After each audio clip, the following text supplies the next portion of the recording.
We were talking about naming and taming positions. There are so many positions, little like micro positions, and every single one of them has a different name in jiu-jitsu, okay? To the point, we were talking about it's like sand.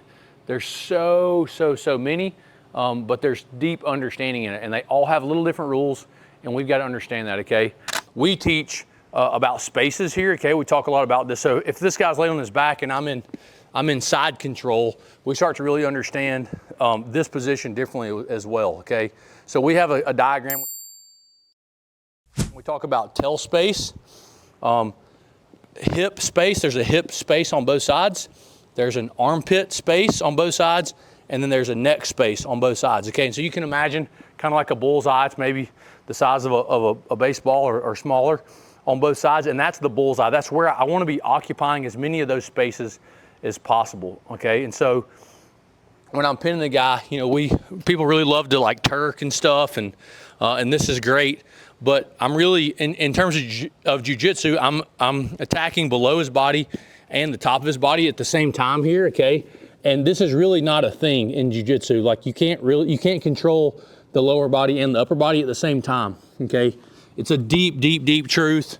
Maybe if the guy's terrible, you can, but not someone who's good. And so we do this all the time in wrestling. We're trying to attack the upper and lower hemispheres at the same time, fight a war on two fronts, right? And it's just, you're gonna lose there, okay? And so when I get back into spacing and pinning and understand that, I wanna make sure that I'm wrestling everything here, above the equator of his hips.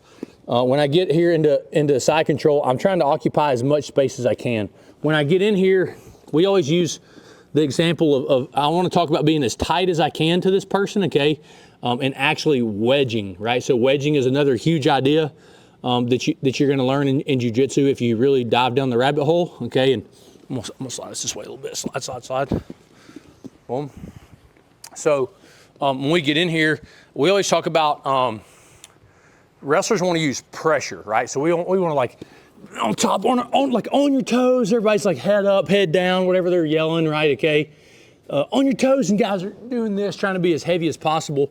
But I'm actually allowing all kinds of space inside, which we're going to talk about in a minute when we talk about shrimping. There's no way against a guy that knows how to wrestle, how to grapple, that I can pin him from here. Like the physics don't make sense, okay? And so instead, what I've got to do is learn how to get tight and actually wedge the guy. So I like to give the example of my truck, okay? If I put 4,000 bricks in the back of my truck with all the pressure down, my truck would still roll, right? It could still move.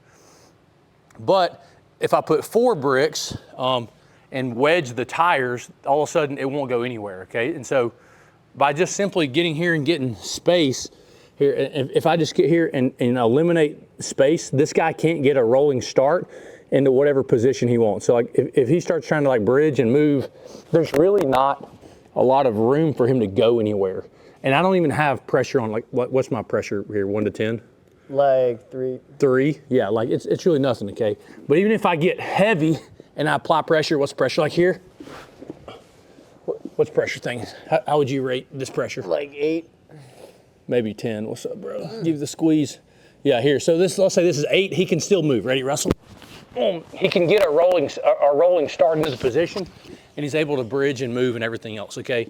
So by wedging and eliminating space, I eliminate a lot of that, okay? Check it out, try to explore it, have some fun with it, man. I know we're having fun, and I hope you are too, okay? Later. If you would like to catch the rest of this call, text PRO to 205-973-6952.